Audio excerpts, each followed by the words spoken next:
All right, we'll see how this goes. This is JY with a JY original production.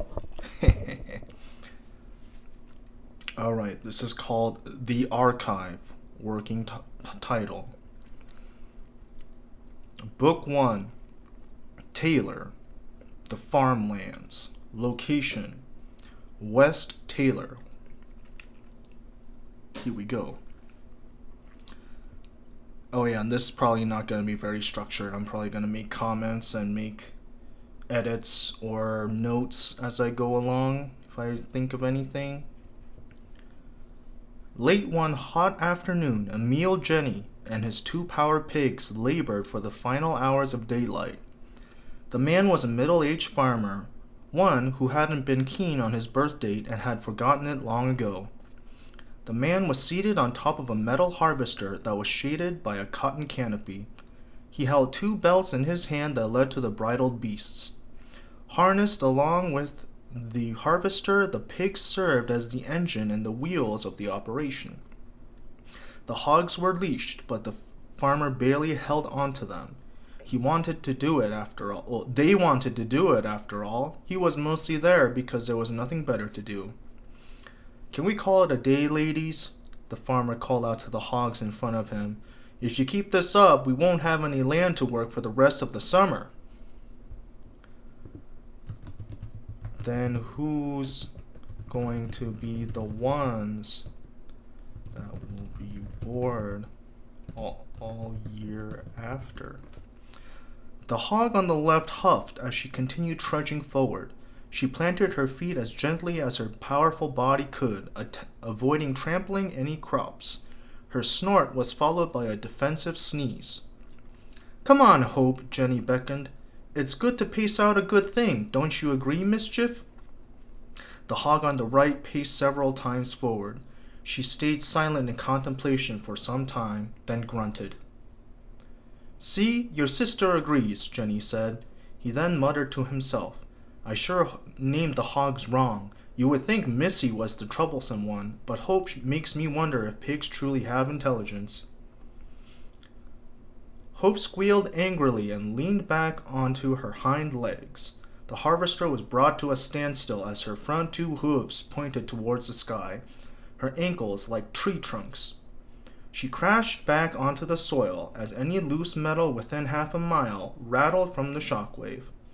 The stomp had bruised the land, and the crops were either squished or bent out of shape. Jenny apologized profusely. Yes, of course you're smart, the farmer laughed casually. I should know not to talk behind your fat butts, the hogs replied with an indignant stuff of air. All right, come on, let's see what you've done. Jenny climbed out of the harvester, which was now stationary. Jenny was tall, stout, and had been fed generously throughout his life. Yet the hog stood higher by another head. No man would be able to ride across such a wide back. Look at this mess, Jenny assessed the damage, but it was hardly much to cry about. He exaggerated his anger by folding his arms across his chest and staring at the pigs with a furrowed brow. Who did this? The farmer walked towards his right hog. Did you do this, Mischief? Missy returned a blank stare and merely blinked past Jenny in disinterest. No? Then it must be... Jenny walked towards Hope. The power pig could do little than avert her eyes.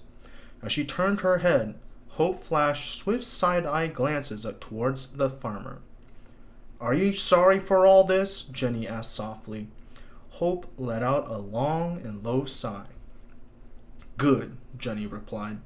I'm sorry too. How's this? After we tidy up for the day, why don't we take Junior and the missus with us for an evening spin on the wagon? The hogs jiggled from side to side in joy at the idea. Jenny smiled. He looked up across the horizon towards the setting sun. On the westmost edge of the Jenny plot, he could see a figure walking along a road that separated the neighboring farms. As the person grew closer, Jenny could discern the shape of a blonde-haired woman. She wore a tilted, wide-brimmed hat which concealed the right eye.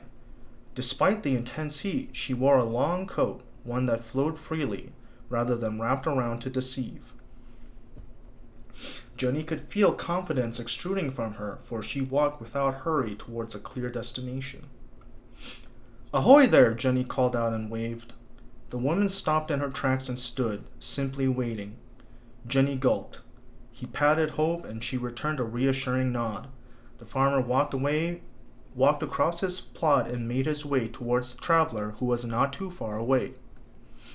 They spoke from across a shoulder-height fence made of hard wood. Jenny hung his arms around the top of the fence and relaxed himself.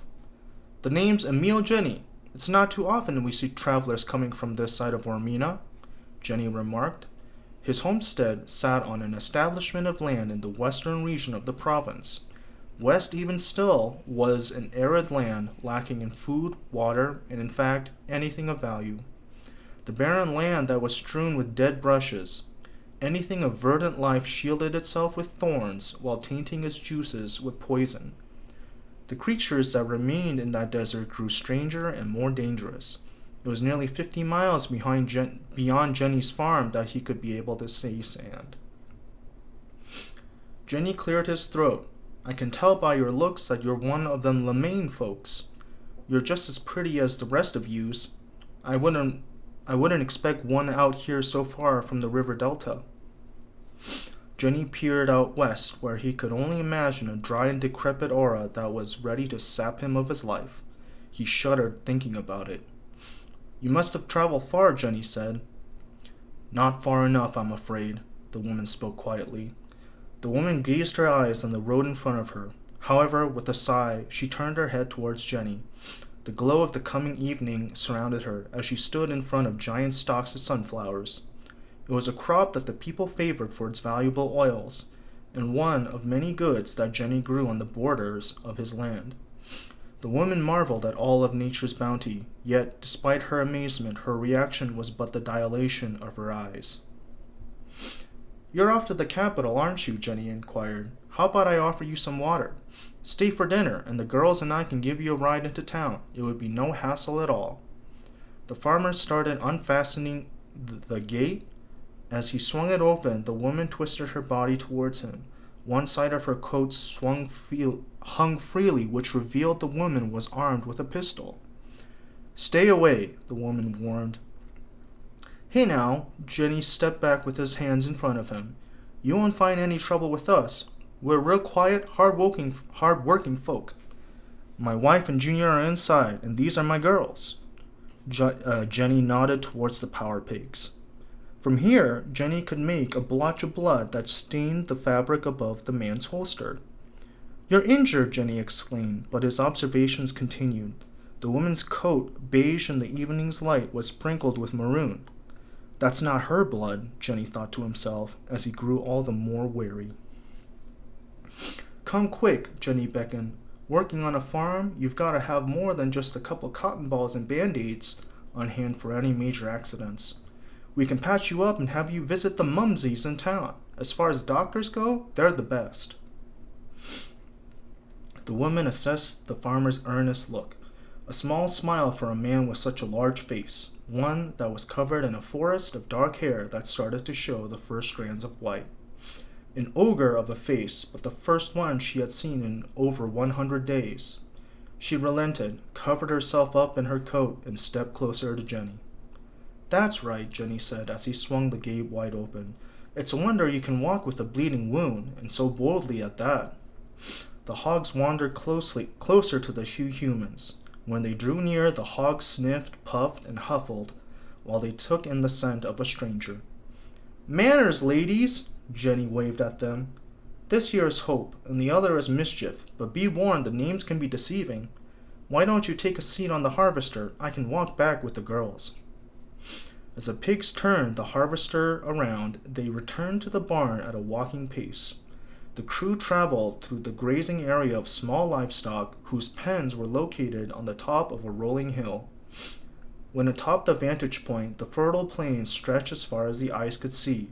But as the evening sun set below the horizon, a purple spell overtook the skies that summoned a clear night of moonlight.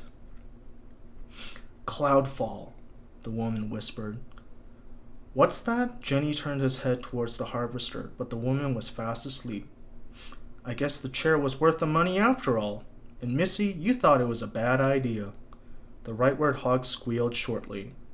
My butt is not too big for the seat, Jenny shook his head. Maybe you ought to look at the mirror, or a mirror with a mirror, just so you can look at your own chubby behinds.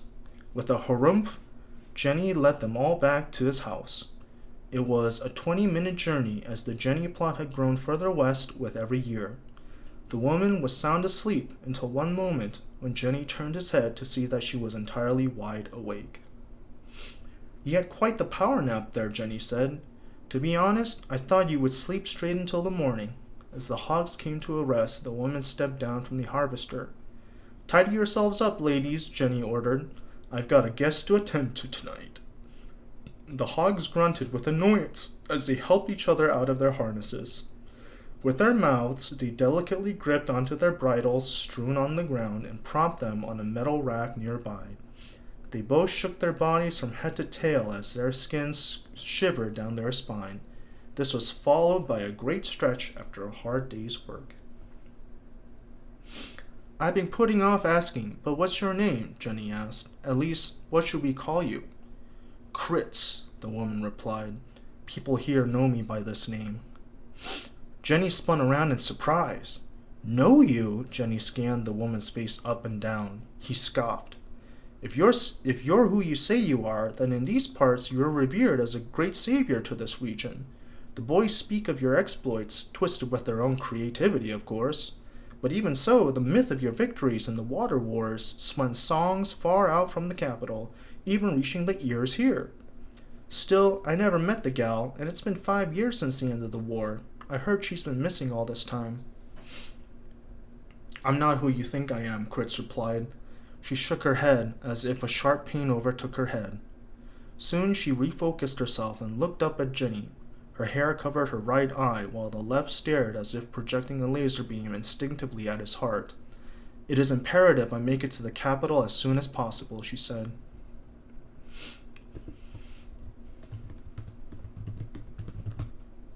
What's the hurry? Jenny asked.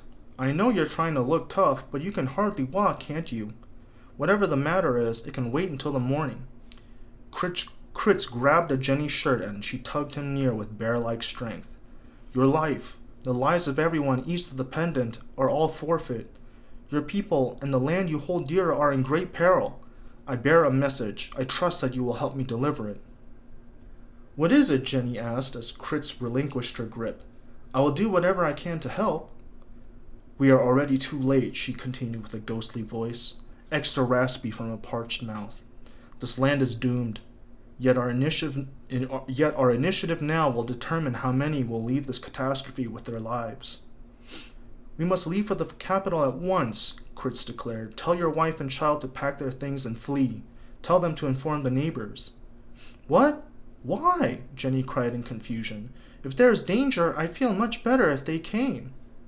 We would be heading into the heart of battle, Kritz explained. I will not lie. You would be risking your life in order to help me fulfill my mission. Your survival is not guaranteed. In fact, it is unlikely either of us will make it out alive.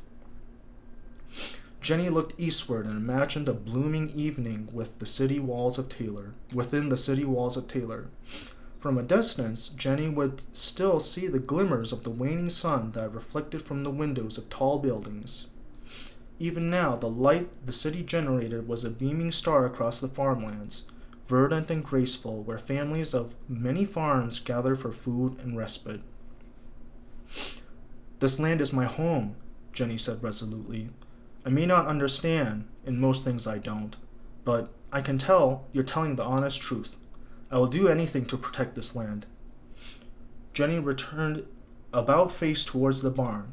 For starters, we have to load the cart onto the hogs. Come on, girls, up and at 'em. Get your bridles, harness, and tassels back on. The pig stared back at Jenny incredulously. They had tidily set up onto the racks just moments ago. The two started stamping one of their front feet, the left for hope and the right for mischief. They scratched the barn floor with their back hooves, just itching to charge. I'm sorry, gals. Jenny stepped back with his hands held forward, thrice further than he had when Kritz had flashed her pistol. Turns out Christmas comes early. How about this? Let's grab the power treads tonight and really go for a spin. The hogs settled down at the sound of this.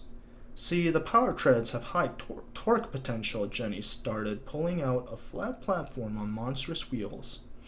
The track up here is like a belt, and the pigs stand right on top of there.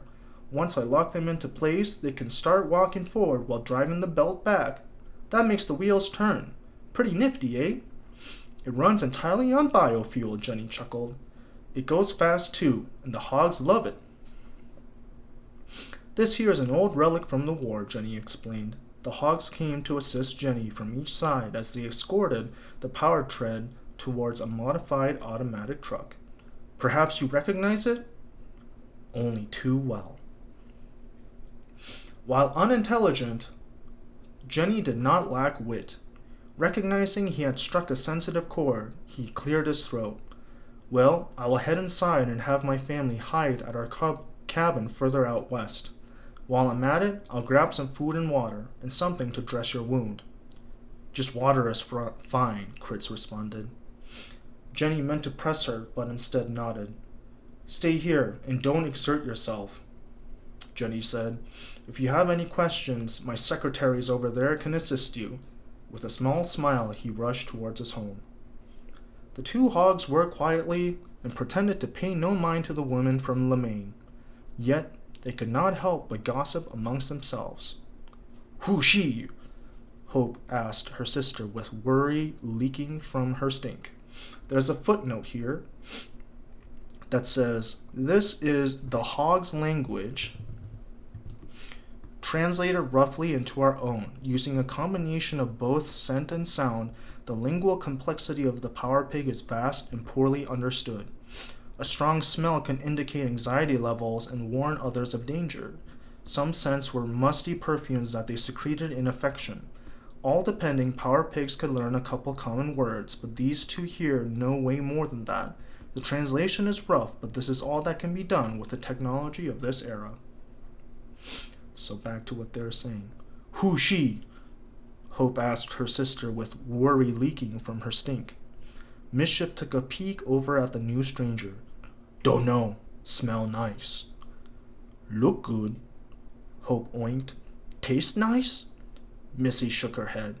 Always thinking with stomach, she snorted dismissively. Hungry, Hope declared. Where is Fat Man? Mischief lifted her snout as high as she could and sniffed the air around her. As the hot airs cooled, a drifting wind carried the smells of everything around them into the barn. She could sniff a rat from anywhere within a quarter mile, even if it was stuck up in a pipe in one of the lower sewers. He at house, Mischief informed. He say he be back. We go spinning, Hope cheered. He say that. Mischief snorted in the affirmative. Yes, he say that. Hurry, we make ready, Mischief said. We go to city tonight.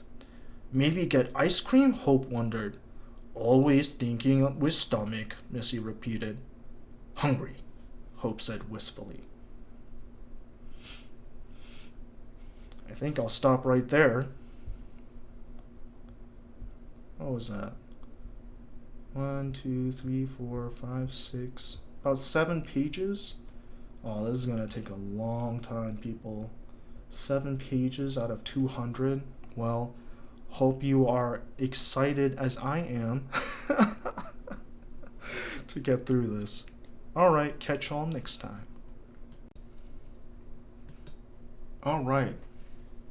Well, here comes the second recording. Kritz looked out from the threshold of the barn's front gate. It had been 5 years since we had stood on these lands.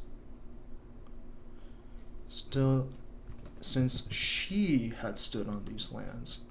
It was after the ending of the water wars. There were too many to count, and so many names to keep even. What?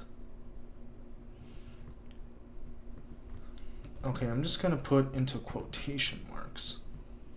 It had been 5 years since we had stood on these lands.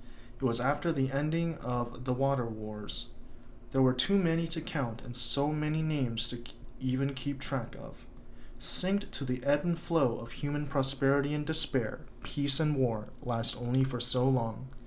Even a 1,000-year conflict could be ended in one day. Peace could be shattered at any instant. Anger overtook Kritz as she buried her face into clenched fists. She made no noise as the smallest tears started to collect at the corner of her eyes. Why? Kritz thought with anguish. Why must I continue to fight? Have I got nothing more in me than a killer? Is that all that I am? Memories began to unearth themselves from their buried graves. Images of her comrades laying without life, each friend she had held in their dying moments. The sounds of shouting, both orders and despair. Deafening explosions and the threatening whistle of bullets that sprayed around them. Hatred let her win that war. Kritz cast away her compassion and saw her enemies no more than wild beasts that needed to be hunted and slayed. As her lust for vengeance grew, the more she became estranged. For Kritz, friends were just another thing that she would lose one day. It was to protect others. She had been a sole survivor for enough missions that she knew it was best to work alone. Kritz heard in her mind one thought on endless repeat. I must be cursed. Her legendary skills with ranged weaponry was unmatched, but a soldier's duty is not one that is chosen, even in a land where all are free. This seems to be incomplete, so I'm going to write a comment here. Insert comment. Incomplete thought. Okay. I have no choice, Kritz whispered. I will do what I... Kritz jumped up and instinctively reached for her pistol. In just a flash, she had armed it straight at the disturbance. It was behind her. A lone hawk stared at the gun with round, curious eyes. Mischief had begun to worry about the stranger. Slowly, the pig creeped forward until she came close. With her snout, the pig started to nudge Kritz and rubbed against her with a slimy nose. Kritz returned the gun into the holster as the hog looked down at her. Kritz remarked as her sapphire eyes met Mischief's. You have very sweet eyes. She reached out and placed her palm onto the hog's cheek. Mischief nuzzled into her palm. The pig was sizzling to the touch. The animal felt like a resting but ever-burning furnace. But for Kritz, she could endure it, for her skin was hard as it was delicate, and her neurons for pain had singed long ago. We are the same, aren't we? Kritz asked rhetorically, but Mischief agreed. Bred with meaning, created to fulfill a purpose. We were both made for beauty and strength, but that's not all. We're weapons of war. They could hear the moving of doors, one which spring-shutted and slammed loudly in a still night. The sharp buzzing of insects, a chaotic nocturne, rid the air of silence. To anyone but Kritz, it felt that there was nobody around for miles. There couldn't possibly have been a war rampaging into Taylor. Not yet. Most would be wrong, and most would be dead. Kritz spun around, whipped her pistol from her holster, and aimed it upwards. It was but a moonlit glimpse, but her aim was pure. With a pull of her trigger, a blinding spark of light illuminated the homestead for an instant. A beam of energy sprung forward at the speed of sound, sending a deafening crackle, which landed squarely in the face of a suspicious intruder. The carcass fell beside Kritz. Ardenians, Kritz thought. They're already here. What was all that about? Jenny shouted frantically. He hobbled over unevenly while holding onto 2 grand weights. He arrived at the barn while Kritz was bent down while investigating the foreign soldier. Jenny froze as the weights fell to the floor. The hogs walked over and began sniffing profusely. Kritz explained, This is no scout leading an incoming battalion. The war is already here. She jerked up and looked away from the barn. With speed, Kritz grappled onto Jenny and yanked him behind Mischief.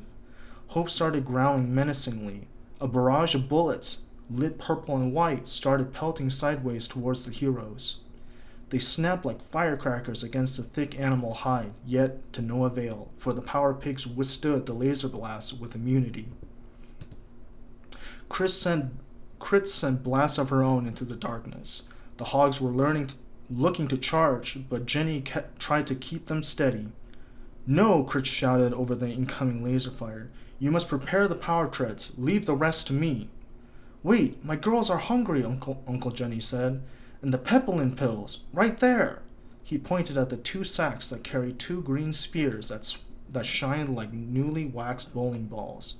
"Pepperlin pills?" Kritz asked as the group inched closer towards the dropped goods. The hogs were potentially wide enough to block most laser fire, but the blast whittled and then ceased. "Yeah, they're food for power animals," Jenny explained. "I'm well aware," Kritz informed. As they reached the pills, Kritz knelt and unsheathed the combat knife. With her full might, she drove the tip of her blade straight into the top of one of the pepperlin pills. A small chunk fell from the sphere. The shattered fragment was no longer than a thumbnail. "What are you doing?" Jenny cried, as Kritz tossed the shard into her mouth and swallowed. "What business does a human have in eating any of that?" Still in shock, Jenny watched as Kritz began to pulse and glow, as if she was being lit up from within. She groaned as her flesh fluctuated between crimson and violet, in sync with her breathing. Kritz gasped for air as she leaned into Mischief. Her flesh had returned to its former whiteness and glowed brilliantly like the light of a full moon. Kritz locked eyes with the farmer. Jenny had never seen such fire in eyes that were so blue and cold. Steam seeped out of Kritz's jacket, and Jenny could see that the woman was just shy of combusting. "You look just like they do," Jenny exclaimed. "Just like the hogs." "Prepare our ride," Kritz said between abated breaths. "Grab the hogs and go. I will meet up with you ahead." Jenny gritted his teeth. Laser fire had been exchanged for physical rounds. Just from the sound of their whisper, Kritz could tell these rounds were armor-piercing. The wimpy calibered rounds stuck out of the hogs were like short needles, but with many having met their target and bounced off. The ricochet of the What's going on? Jenny gritted his teeth. Laser fire had been exchanged for physical rounds. Just from the sound of their whispers, I think it's the bullets, flying whispers. Kritz could tell these rounds were armor-piercing. Yet, the calibered rounds were wimpy compared to the hide of the hogs, sticking out of the hogs like short needles, with many having met their target and bounced off. The ricochet of the bullets set off small flickers of light as they collided with surrounding metal. The hogs growled ferociously but maintained complete covers for their allies. You will die by that time," Jenny yelled as an explosion ejected dirt into the front of the barn, leaving behind a sizable crater. "Emil, Jenny, I am Kritz," she said flatly. "People know me by this name. Kritz, the accursed victor. No matter how hard I try, this cruel world has had me live time and time again, just to die another day. Always others died in my stead, but not this time." As she spoke, Kritz stood strongly with her pistol in hand. Was she always this tall? Jenny asked himself. "I cannot lie," Kritz reassured. "I only bring death upon others. Head east and do not wait for me." After one last look, she vanished. "Come on, ladies," Jenny shouted. "Hurry and get the pepperlin pills into your bellies, and let's get the power treads ready." Without another word, the hogs downed a pill each with some big gulps. Some deep gulps. The hogs also fluctuated between red and purple as their bodies adapted to the sudden influx of pepilin, but their release was steady and controlled, unlike the human fuse line. I hope she'll be okay, Jenny muttered as he rushed into the barn. By this time, Kritz had attained the high ground and surveyed the grounds. She counted 7 on the homestead and more gathering to the south. The sound of battle drew them near.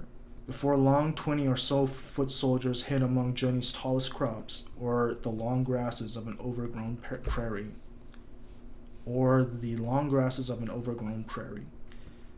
They gather their forces, Kritz remarked silently. They are exchanging intel now. Soon they will strike as one, well trained as one expects of the ardent. She would be outnumbered, but preparation would multiply her skills. Kritz began exploring the inner grounds of the homestead and devised a plan of engagement. I don't remember writing any of this. 10 minutes elapsed. In the distance, Kritz could see the slithering of shadows concealed within the long blades of grass. They were coming, and they were coming prepared. Were it prey, they would have surrounded it, but Kritz was a predator, and they approached with great caution. She would have to engage them head-on. Given a chance, it was possible the enemy soldiers would make it into the barn. Kritz would have to keep all eyes on her. Soldiers appeared from out of sight, gripping their weapons close. They advanced in small groups, taking cover while others ran from behind them. The front doors to the barn lay open before them, but before they could make way, they were blinded by a surrounding light. Lights from all around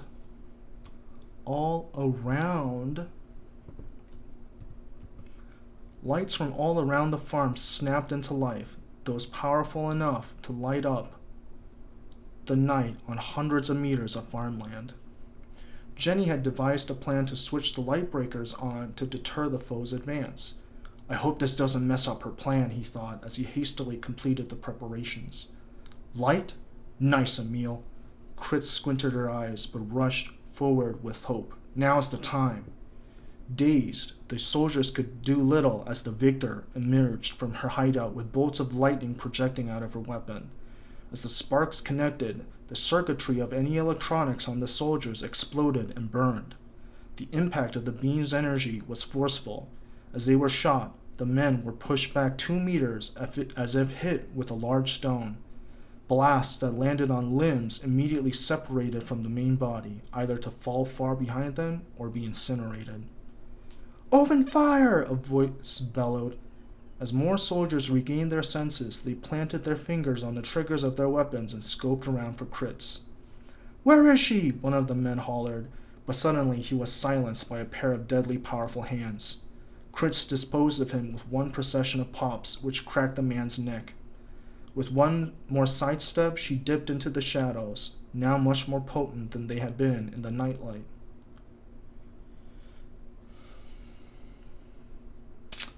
I need to clarify that. She dipped into the shadows, now much more potent under the floodlights than they had been in the plain night. That's what I meant. 2 soldiers came up from behind. As they bent around the corner, they were unbeknownst to Kritz's location. In surprise, they shot a salvo of laser fire. Kritz reacted immediately, taking an arm and wrapping herself with her jacket. She twirled 3 times in a second, and any laser fire that rubbed against her coat was dispersed. Her pirouette concluded with 2 shattering bolts, each directed into the men's necks. Lightning met its targets, and Kritz retreated under a shower of blood. "Over here!" a voice shouted.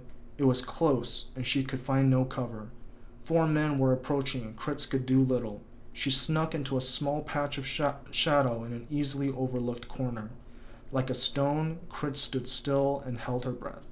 I said stone multiple times, but whatever. "Unbelievable," one of the soldiers muttered as the 4 arrived at the scene of their 2 mutilated crewmates. "There's no mistaking it. The demon is here." "We cannot let her escape," another said. "Captain says dead or alive." In the span of this short dialogue, Kritz had climbed up some metal scaffolds that stood as tall as the barn. When she came upon the four, Kritz jumped from her position. She landed on two of them with her feet planted squarely into their spines. Swifter than the others could react, the hunter leaped forward, landing a fist into a jaw, one after another.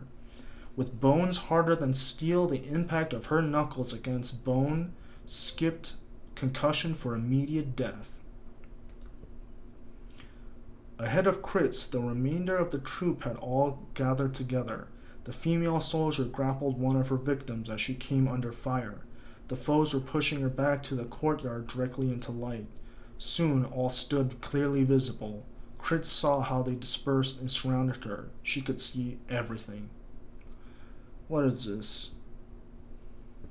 Let's see. The female soldier grappled one of her victims as she came under fire, using it as a shield. Using the dead carcass as a shield. Alright. Hold your fire, one of them called out. He addressed Kritz. There's no need to be hasty. I couldn't believe the reports, but now that I see you in front of me, I can rest assured. I know who you are. Christine Allmeyer, the man said. Kritz affixed her pistol right at the wall from which the voice came. You know me? She asked bluntly.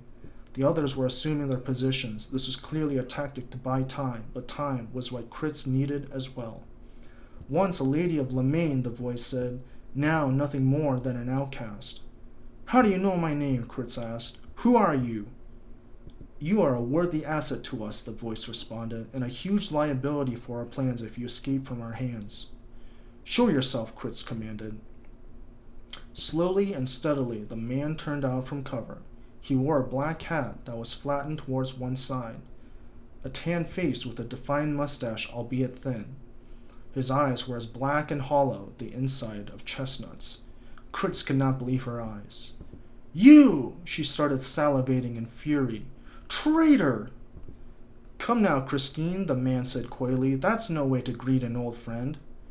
Houston Manca, the only reason you yet stand is because you have much to answer for, Kritz yelled. The ferocity to which Kritz bellowed shook fear into the hearts of those around them. They had her in their sights, but lost confidence that they would even be able to hit her. Once they were still and ready, but now the air became uncertain. And I wish I had the time to beat it out of you leisurely, but it looks like only one of us is going to make it out of here alive. By my hand, I will ensure you will die with immense pain. Manca lowered the nozzle of his gun by some degrees and started laughing from the heart. As I suspected from our once most prized soldier, but the penalty for desertion is death, even for you. He raised his gun and retreated back into cover.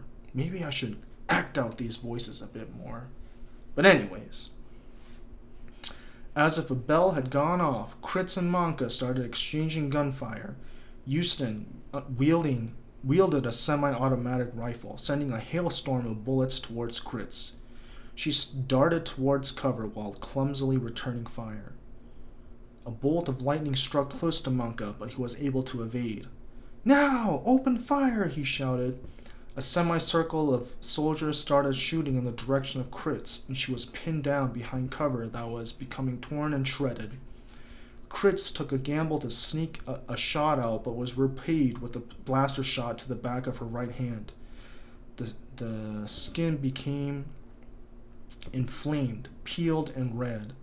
Only a minor injury, considering the normal hand would have been vaporized instantly. I should have said, would have been vaporized in total instantly. Close in, Manca ordered. She's cornered. Physical bullets pierced through the cover Kritz was hiding behind. The smaller caliber rounds left behind bruises while the larger ones penetrated her skin. Blood soaked her clothes from the inside. This isn't the end, Kritz grumbled with wrath in her eyes. No, every chance the world took to kill me has failed. I have lived where I should have died more times than any mortal fate. I am a goddess, and I will not be taken down by the likes of you. Kritz emerged from her cover with radiating skin. Her veins shined white, sometimes diffracting into the wide visible spectrum. Steam spewed out from all of her pores as if they had been pressurized. The dust and grass blew away from her, as did many of the bullets that came her way. She swirled as she attacked into their central lines, deflecting laser fire as she did. All the while, Kritz unleashed a merciless storm of laser fire. The homestead was soon set to ruin as Kritz hunted down each of the invaders. Blood spilled into her right eye. She was making headway, but her vision blurred. Weakness started overtaking her. Kritz winced as her muscles contracted powerfully. She was exerting herself more than what her body could withstand. Even as she spun, the speed at which she did so ripped away at her body. Even with such reckless speed, Kritz was taking in too many injuries. She was nearing her limit. But she had plenty yet to give. "What the hell is this?" one of the foes yelled in horror. "She's just not dying!" "Keep it up, soldier," Monka barked as he made his way forward. His victory was assured, and at last he would rid Ardina of one of her greatest threats. But, as most would know, confidence invites blunders, and in this fight there was one thing that the enemy overlooked. With that, a rumble took over the lands as two power pigs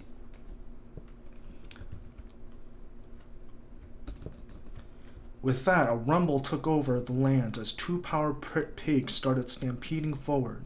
They ran on top of the power treads, which ran over foes as they all charged towards Kritz. While some were getting crushed, Hope snuck a huge chomp onto one of the nearby intruders. The man howled in pain as his midriff was stolen from him by a hungry boar. The introduction of the power pigs cast chaos, and many retreated while maintaining fire. The cargo hauler and the power pigs were too tough, and as the hogs brought the vehicle near, they defended Kritz. With her body broken, she crumbled to the floor. Jenny sprung out of the driver's compartment and knelt down to Kritz. "Hey, look here now!" Jenny ran forth frantically and brought her head and torso up. "Good, you're still alive. I'm sorry it took so long to get this ready. I am so sorry." "Just go," Kritz said weakly. Jenny hoisted Kritz into his arms and brought her safely into the driver's compartment of the cargo hauler. He stuck his head out from the window and yelled out on the top of his lungs, "Let's go spinning!" The hogs squealed in delight as they sprinted on top of the belt they stood on. With the cranking of 18 gears, the hauler slowly but surely picked up speed. The foes shot at them as they raced along the speed of a bicycle. The grinding of the gears continued, and soon they picked up unreachable speeds. The enemies were behind them. Jenny glanced at his side mirror to see his homestead, fearing that it may be his last chance. More like just his last. Once they cleared the area, the hogs kept their course so that Jenny could attend to Kritz. He brought out a container of medical supplies and started sifting through the various ailments. "Are you all right?" Jenny asked. Kritz looked calmly at him and nodded. "These are some nasty wounds. I can get started on cleaning them, but holes like that need stitches." "No stitches," Kritz said. "No stitches," Jenny repeated. "Well, there's a bloody hole. Are you afraid of needles or something?" Kritz shook her head. "No needle you hold will pierce my skin. If you truly wish to help, then give me more pepperlin." "Sure, I guess." Jenny cleared his throat as he stepped back into the cargo area. "I always keep a spare pill here in case one of the ladies gets too hungry to move," he chuckled. "Although I doubt I would be able to crack this like you do." Jenny looked over to Kritz, who was leaned over and weary. "But I'll try my best." Jenny took a bit of hard metal and a hammer and started beating the pepperlin pill. It was futile, although he did notice that he could grind the pill at best. After several minutes, Jenny had collected a small mound of black sand, the shavings of pepperlin. Quickly, he filled a small cup with his water skin and poured the material into the water. It did little to dissolve the dust, but despite its density, the flecks were floating within the water. After returning to the driver's compartment, Jenny brought Kritz's head up straight and handed her the cup. She shoots the fluid back and swallows it like medicine. As her body switched back and forth between red and violet, steam rose again, but gently. Jenny saw that the burn on Kritz's hand had already begun to heal back to porcelain flesh. Bullets that had scraped by Kritz had left two deep cuts through her left cheek. Already, the wounds that looked turned brown, and bits of flesh, pink flesh, bubbled back into the scars. Water, Kritz pleaded. Here, take what's left of this. Jenny handed Kritz the leather sack. She uncorked the mouthpiece, sent the sack bottoms up, and began to suckle on the leather sack. Kritz drank steadily and at length. After a deep sigh, Kritz swiped off excess water with the back of her hand. She sat taller in her chair and could see in front of them. The pigs were strong, and the hauler was fast. To either side was a blur, and in front the silhouette of a peaceful city remained ever so small. What about your family? Kritz asked softly. Jenny turned and made a confident but toothless smile. I should say, confident smile.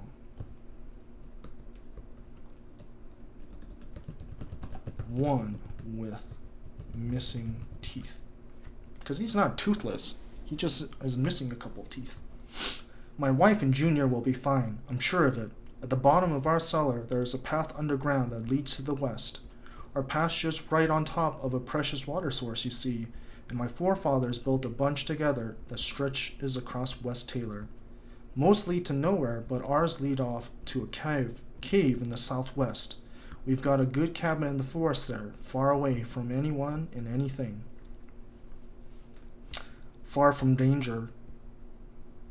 Far from danger, Jenny said with wavering conviction. How long until we reach the city? Kritz asked. Usually it takes 2.5 hours, Jenny replied, but at this rate we might make it in an hour and 45. The pigs are really rearing to go tonight. Jenny's voice turned more serious. Something's with them. I've never seen them so mean. And Hope? She was eating people. People! And you. I've never seen anyone do that before. I thought no one would be crazy enough to eat a chunk of pepperlin. Silence overtook the cabin. The hogs pushed forward as if they were hauling a humongous weight. They could hardly speed up the belt to beyond a human's walking pace, but the results were tremendous. High torque and the high pig power led to an engine that turned stiff belts into thousands of rotations per minute. The wheels spun as fast as they could keep track with the ground. The suspensions on the wheels kept the hogs level as they pressed onward. Still, the hauler bumped up for each stone that they trampled. Otherwise, the land was still quiet. Jenny apologized. It's just that we met only an hour ago, and already things have turned upside down for me. You don't have to tell me nothing, but once I drop you off in the city, we will part ways. Thank you, Kritz said, unfamiliar with the words. You have shown that you are a good man. With your help, I may yet be relevant when I arrive, before it is truly too late. What's coming? Jenny asked. I will tell you something of our enemy, Kritz replied. Tell me, what do you know of the land of Lemaine, of Ardina? Oh, well, Jenny brought a hand to his chin while he recounted his history knowledge bank. I've traveled all around the world hauling cargo during the off-seasons. Corva, Striva, Ormina, and I've met some Mensa, too, he said proudly. You see, trade was easier in the east of Taylor, and any business west was just up to the desert, mostly with the Armenian desert tribes. I learned from my tribal partners that there was more to this world even further west, a land where the Lemaine lived, a nation far more advanced than any in the east. He continued, and while Ardina sounded more like a myth or a legend from what I'm told, a nation for lords and ladies with a king to boot. The Rex, my partners called him, a man who's seen more than 100 winters, someone who saw the Taylorian Wars from beginning to end. Sounds like a fairy tale to me. I suppose Lemaine was the one that brought peace to the Delta. Finally, after 35 years of no good war, we divided up Taylor so that all 7 estates could live off the land. The way I heard it, Lamine muscled itself over the remaining estates and forced the nations to work together. Seems strange, doesn't it? With all that power, why not just destroy us and take Taylor all for themselves? He turned to Kritz with wide eyes. Then you see it, don't you, Emil? There is more at stake than what you know. Not just for Taylor, but the fate of the world is at risk.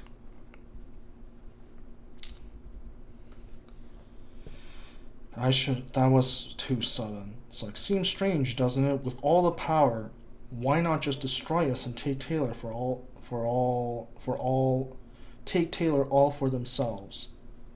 Silence and a realization dawned on him as Emil turned towards Kritz with wide eyes. Then you see it, don't you, Emil? There is more at stake than you know, not just for Taylor, but the fate of the world is at risk. But Central Taylor is a fortress, Jenny claimed. It stood for the past 300 years. The girls and I have been all around the continent, and we've not seen a city older. It even survived the nuclear era when all others were blasted away. Surely it will be safe there. Kritz gave no response. But it gives me shivers when I think of old war stories, Jenny said grimly. It's been 30 years. Many of them are still around. Men, mostly. Broken men. Either broken body, something to the head, or whatever. It's like their spirits are gone. But when they're alone, you can hear them sharing stories. Heartbreaking ones. I suppose they understood each other. I was 9 years old when the war ended, he continued, his voice emanating from his distant memories. My dad was in the Tayloran army, never shot a gun in his life, but drove around in one of these, an armored cart meant to deliver men and supplies. He meant to help people without ever taking a life. We saw him every once in a while, Jenny recalled softly, but one day he just stopped coming. I guess his hauler took a hit, just like this one here, straight at it with everything missing but the back. But Lamine came to save us, Jenny said lightly. Your people brought an army of machines to bring about peace. To my eyes, you're our saviors. A stifled laugh came from behind him. Jenny looked over as Kritz's laughter grew more wild. She laughed so hard that tears gathered in the corner of her eyes. Jenny listened uncomfortably. Emil, you will find no well-intended saviors from that land, Kritz replied as she caught her breath. Lamane is the slimiest cesspool of humanity, the bottom of the very bottom, a barrel remaining only of backwash. Do you know why the desert exists? Because the water barons of Lamane suck dry the forests and the prairies. A land of unending greed where another is valuable insofar as they can be useful. They argued that the byproduct of their avarice did well to quell land invasions. Jenny nodded. Indeed, I can't imagine any machine capable of lasting that long. Should supplies only last so long, and the men would be dying of heat all the way down. It'd be a suicide mission to cross the desert. The boundaries of the desert grow every day, Kritz said with quiet fervor. The past 20 years of pillaging nature brought sand into their own lands, and soon they found themselves in constant retreat towards the mountains. Lands that shined with polished steel and chrome were scratched dull by the abrasive wind. They're just ghost towns now. Jenny detected something faint from her voice. Thus far, he knew Kritz spoke of Lamane as their land, but just now it felt that perhaps... Your home? He asked. Jenny turned to Kritz. For the first time, he saw her looking down at her hands, distracted by her thoughts. It was, Kritz replied uncomfortably, but that was a long time ago.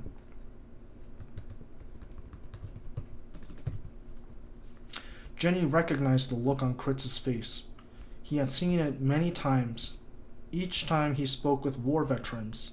Kritz was drowning in her deep well of memories, recollections that were meant to be stored away, but when peeked into, they were explosively relived. Hey now, Jenny called out gently. Kritz snapped back and turned to him. No more questions from me, he declared. Let's just focus on the now. We've got about 20 minutes left before we'll reach the center walls. Where are we heading after that? We must head to the military base and meet with General Lejean, Kritz informed, unless, of course, you happen to have his numbers. The General Lejean? Jenny said in awe. Well, it's not like I have him on speed dial. Then we have no choice, Kritz replied. We must charge through all obstacles and make a trail of carnage behind us. We cannot stop and abide by laws and civility, for the cost are human lives. You understand this, don't you, Emile? I do, Jenny said grimly. We will be as swift as possible. It was then that far behind him the Jenny plot burst into a pillar of fire alongside hundreds of other farms across West Taylor. The shockwaves of the explosion shook the hauler just slightly. Jenny looked at his side mirror to see the horizon lighting up like popcorn. Kritz opened a side window and slid her torso out. As Kritz seated herself, Jenny asked, What? What is it? Kritz said darkly, The battle has begun. Another footnote. How do you pronounce Emile? Depends where you are from. People of Lemaine call him Emile, while Orminians call him Emil. Strivens and Corvins from the east call him Emil. All know him simply as Jenny. Okay, I think that's it for this part. Phew! Catch you all on the next one. Alright, time for part 3.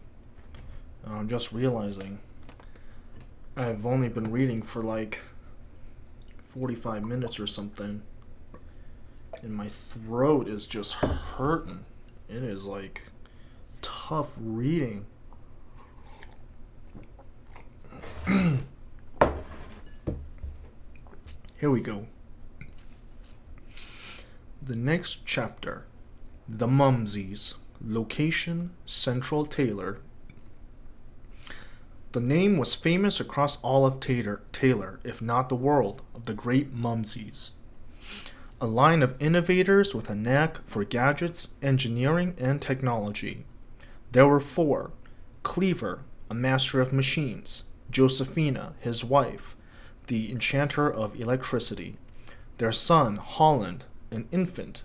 The father of Cleaver was the man named Reaver. Reaver and Cleaver. Reaver was what the world called a grand craftsman, or crafter. No need to bring gender into this. A legendary title reserved for those that could perform the spectral bypass and attach a human's consciousness into advanced robotic beings. An old war veteran, now thin and scrawny and bent over, was cruising towards West Taylor in a brown tractor scrubbed by dust and covered in rust. His eyes were steady and straight ahead. Behind him he hauled large-scale equipment in a cart. The going was slow, but this was as fast as he could go.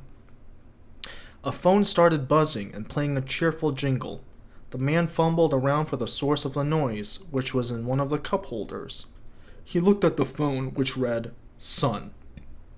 Oi, Cleaver, the old man said as he brought the phone to his ear. What a surprise to hear from you. Dad, a young man's voice replied with exasperation. You promised you would make it to Holly's birthday party tonight. A woman's voice spoke as if talking further away from the microphone, but louder. I've made your favorite, Master Reaver. We lucked out on some duck meat at the market, and we're cooking up some pot pies. Sounds great, the old man replied. Reaver envisioned the warm room with his son, his daughter-in-law, and their son. And more like his grandson. While he had lost his taste for sweets, he wanted a big cake for his grandson. In a life that had become so dry, his family was all that brought him energy to live on and hope. Sonny, Reaver replied, I can't make it tonight. Something's come up. What is it? Cleaver asked through the phone. Can't it wait until morning? Hold on, wait a minute. What is this ruckus down the street? Cleaver stepped towards a far window, opened it wide, and stuck his head out.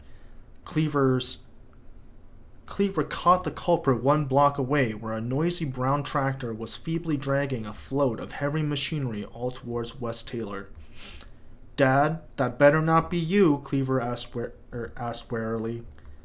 "I was hoping you wouldn't notice," Reaver responded. "This was the fastest way." "Here, let me talk to him." A woman came to the phone. The woman came to the phone. "Reaver, what's going on?" Josephina," Reaver said tenderly. "Well, you see, there's some important business I need to take care of. No need to worry. I hope I haven't spoiled Holly's party, and I wish I were there." Josephina answered, "Father, you've hardly stepped out of your workshop in the past 10 years, and you suddenly find a spring in your step? Where are you off to? Tell me that this isn't some dementia or something." "I'm afraid not, my dear," Reaver replied gravely. "Out with it then," Josephina beckoned. "Tell me what exactly you're doing." "It may spoil the birthday," Reaver reminded quietly. "I have the time," Josephina replied firmly. Reaver sighed. He had hoped that the Mumsies would simply perish in the enjoyment of themselves, but they were all cursed with an unyielding curiosity. There were many questions in Reaver's mind, but all answers led to one thing. "I'm being called to action," Reaver spoke proudly. "I go to the west walls, the turrets, the defense matrix, and the wartime generators. I've got to start them all."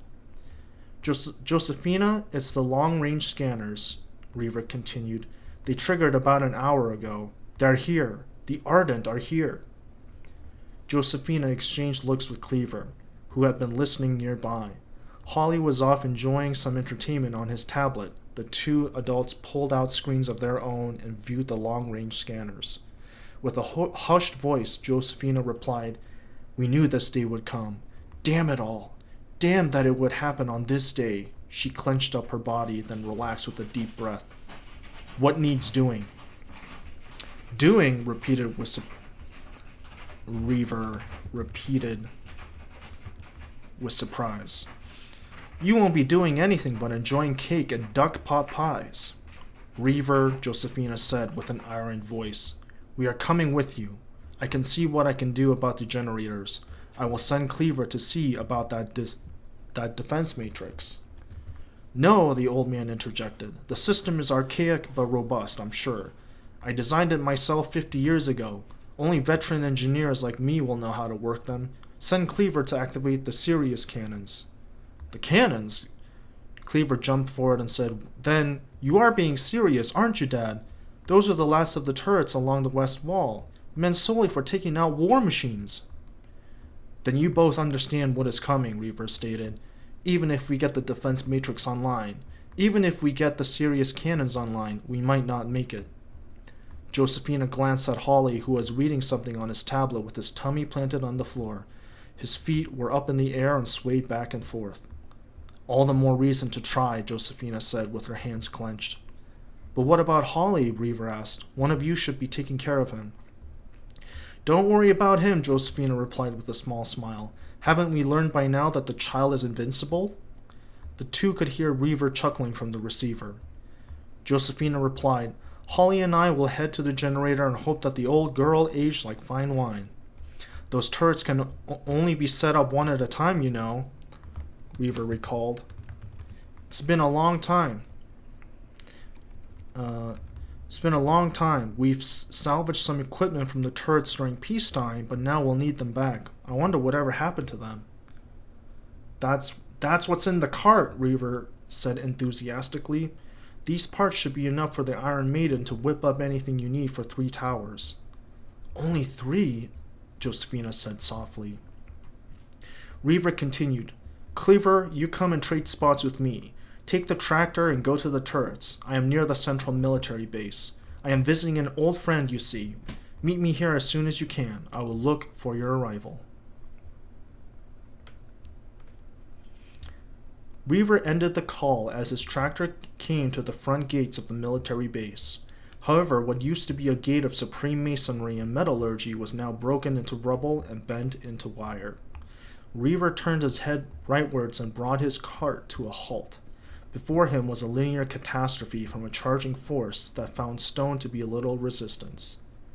We're already too late, Reaver grumbled with fatality in his heart. This must be the power of the war machines, the modern ones of today. What marvelous capacity for destruction, if only we had that level of power on our hands. Reaver's eyes looked far off to the west, where the gates remained open. What more can I do? He looked at his hands hopelessly. From his left, he heard a certain voice. That was great, ladies! A farmer spoke out. You really pushed it that time. Let's see here. The man pulled out a stopwatch. An hour, 18 minutes? Oh, yeah! His plump body jiggled up and down as he skipped in celebration. The two powered pigs stamped lightly in place, releasing the stench of pride. Reaver could not believe his eyes. He quivered in fear as the very demons of war have been revived. Power pigs! Horrendous pig creatures that knew only to crush, crumble, and feast on anything that they wished. Strivian monstrosities that ravaged land armies and drove Taylorans back to their walls without fail. You! Reaver climbed out of his tractor and waved a finger at them. Did you do this? He pointed behind him with his thumb. Jenny introduced himself while giving Reaver a stiff sideways look. Well, you see, sir, we were just in town and wanted to see the sights. Quite quickly you wanted to see the sights, did you? Reaver retorted. At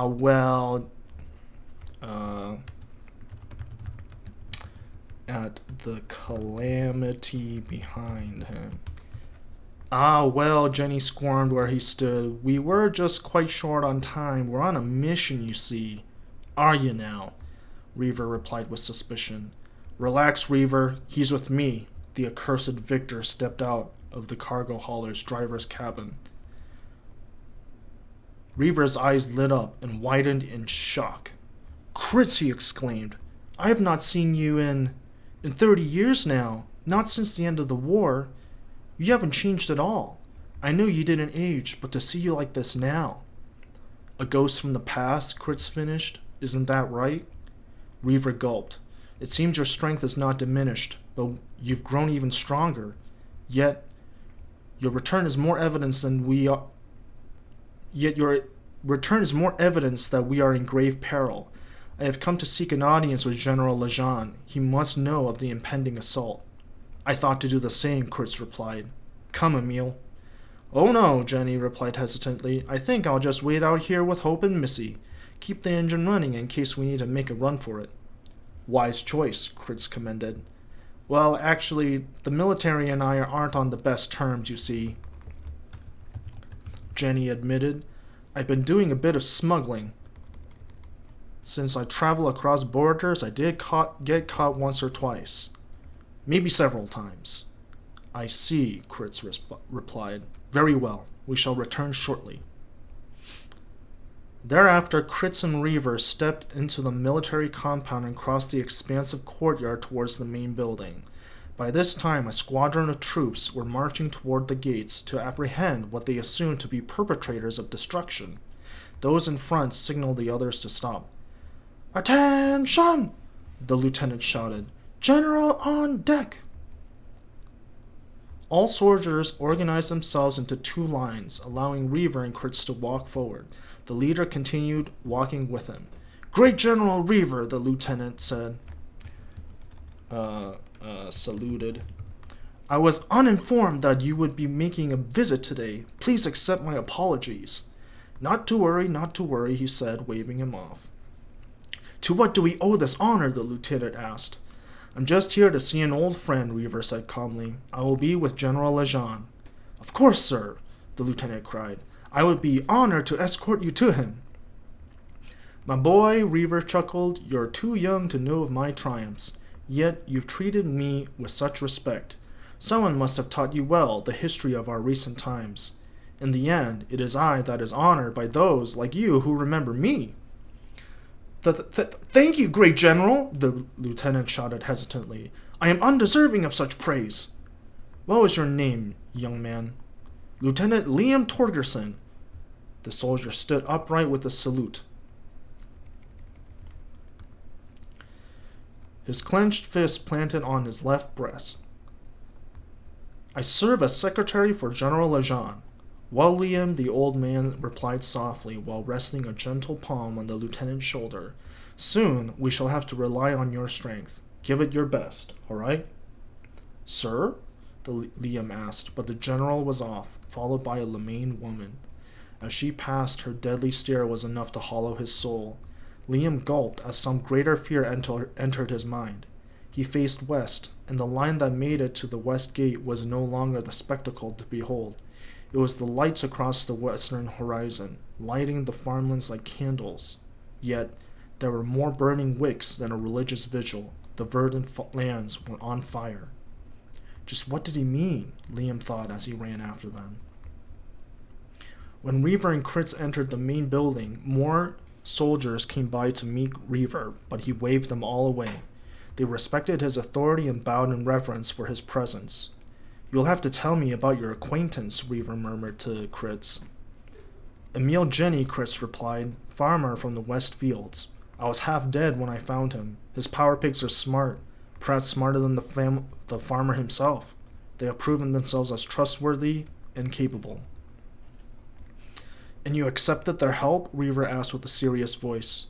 By calling them allies, you have doomed their lives. Will you claim the responsibility for their deaths? I've thought of the consequences, Kritz replied. Emile is not making it out alive. Neither are you or me.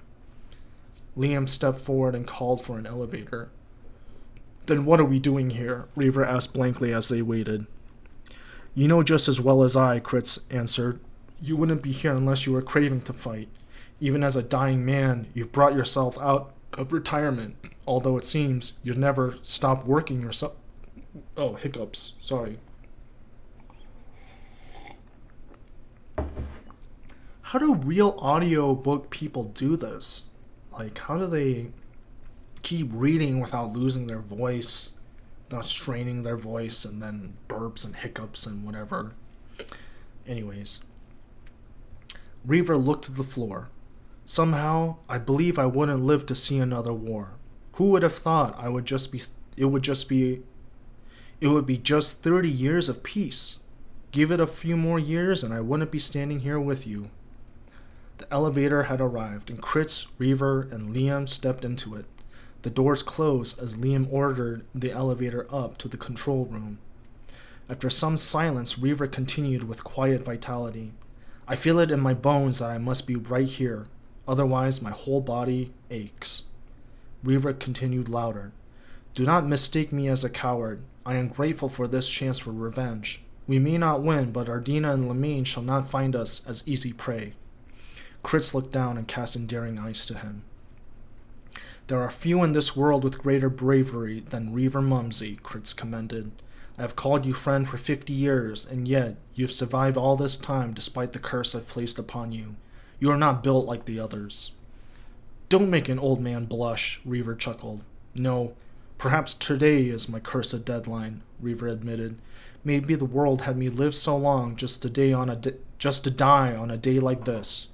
But now is not the time to submit to fate. We must fight against it at all cost.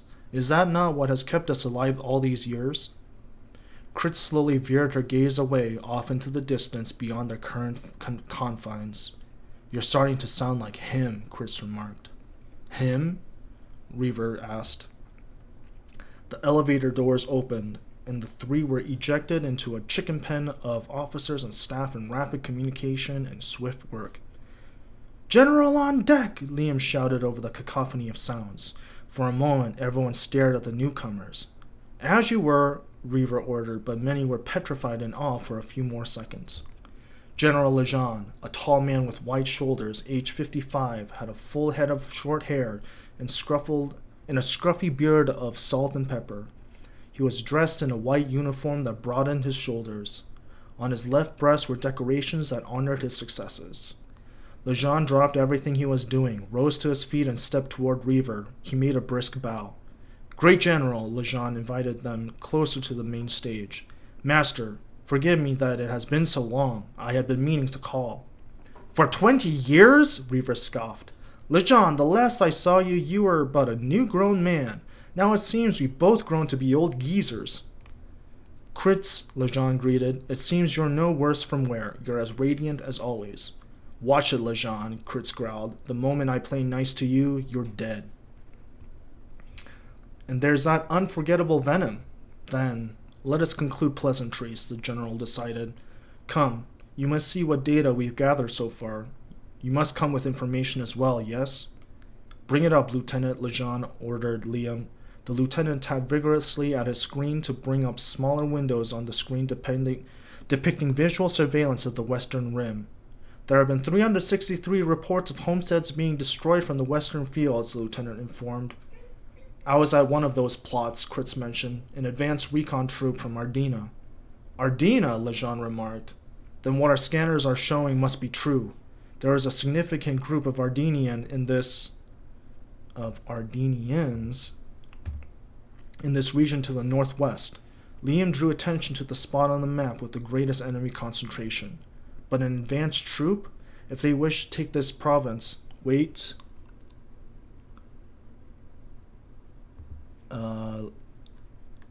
begin quotation.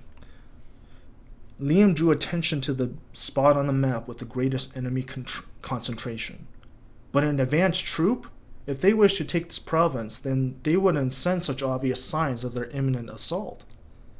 My long-range scanners have shown us force further back, Reaver informed. They are much higher energy readings. I suspect these are the war machines. War machines, Lejean exclaimed. 3 decades ago I wished to never bear witness to them again. But now they make their reappearance. When will they strike? What holds them back now? Kritz replied after some silence. I must reveal a dark truth behind this attack.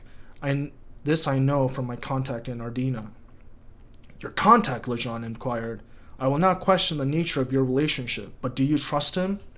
An unlikely ally, Kritz admitted, but trustworthy nonetheless. Lejean nodded. Kritz continued. Just now, he has informed me that the war machines will engage in 2 hours. On the third, human land forces will charge towards Central Taylor. Territory has already been lost, as you've heard. The advanced parties have infiltrated the West Fields, pillaging homesteads. Yet none of this is meant to kill. What occurs here won't be a massacre or slaughter. It's going to be a harvest. What do you mean by this? Lejean asked aghast. You cannot mean, Reaver murmured. Yes, Kritz turned her head to Reaver. The Ardinians are here to abduct and steal. The Rex is in need of bodies to convert into his grand design. His lust for life and the unrestrained use of the spectral bypass has led him to this conclusion. With our blood and bones, he would create a new nation, one run by spectral beings, and him as their king. Reaver grumbled, then no nation is safe. Indeed, Lejean replied. If the Rex has his mind set on this, then no one outside of Lemaine and Ardina will be exempt from the abduction.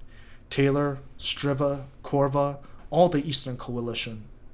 And that's not all, Reaver mentioned. We're in some big trouble. What is it, Lejean asked. There's no time for mystery now. Yusnamanka has returned. Wait a second. Why is it Reaver mentioning that? It should be Kritz that mentioned that. And that's not all Kritz mentioned. We're in some big trouble. What is it? Lejean asked. There's no time for mystery now. Yusnamanka has returned, Kritz declared. Lejean immediately tensed up and looked away. I saw him with my own eyes, Kritz continued. He was leading an advanced squad in search of me.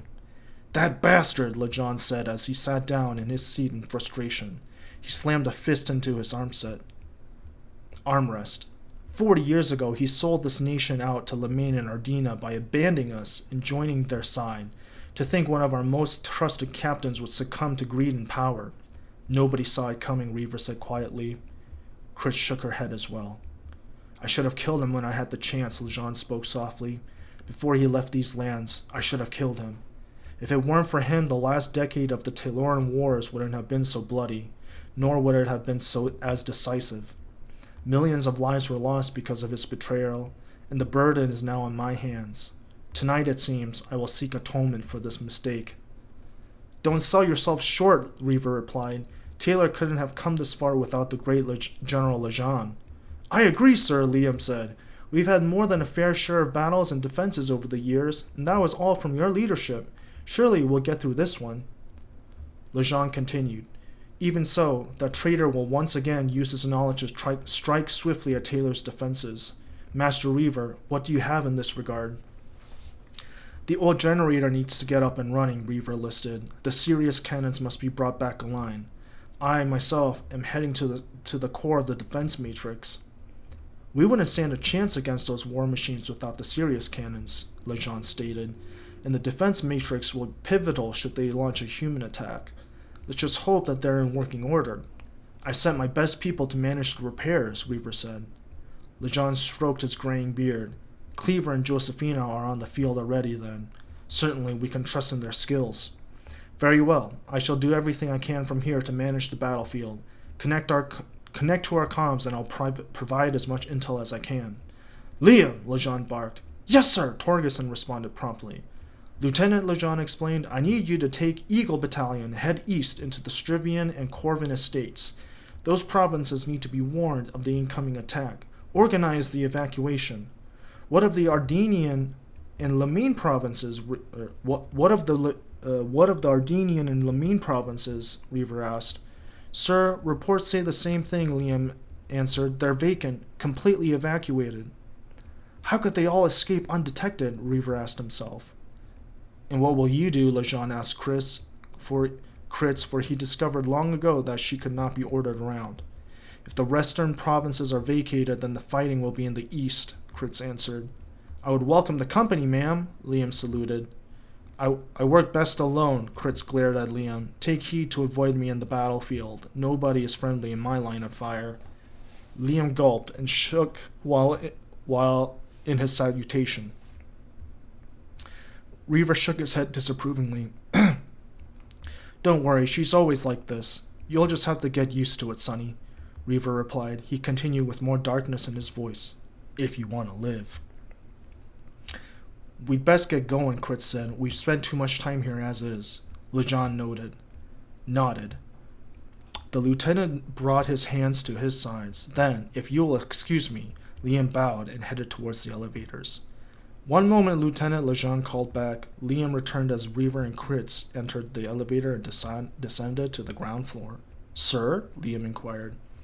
As you know, it will be difficult to muster the troops and evacuate the eastern provinces.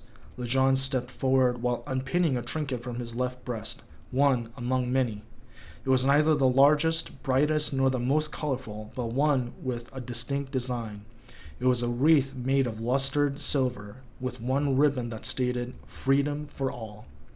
Your medallion of peace, Liam exclaimed as Lejean pinned it onto Liam's jacket. Sir, what is the meaning of this? The troops will recognize this trinket, Lejean explained. Let it give you the same authority of my command. Townsfolk will recognize this too. I will contact Striven and Corvin leaders to meet you by the eastern gate.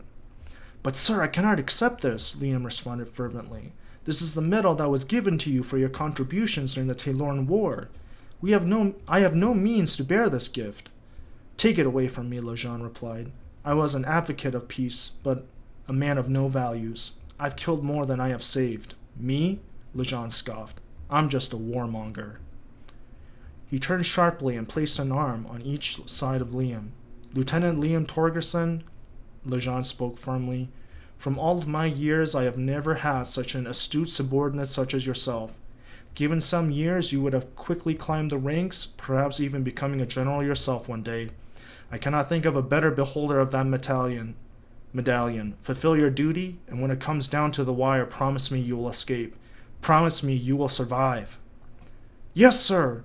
Liam saluted with a clenched fist to his left breast, which was now sporting a new medallion. Now, if you'll excuse me, Liam bowed curtly, spun around, and headed back to the elevators. Not bad for part 3. Slowly making our way through. We're on page 30. 30 out of 200 so far written. Hope y'all enjoyed. Catch you all next time.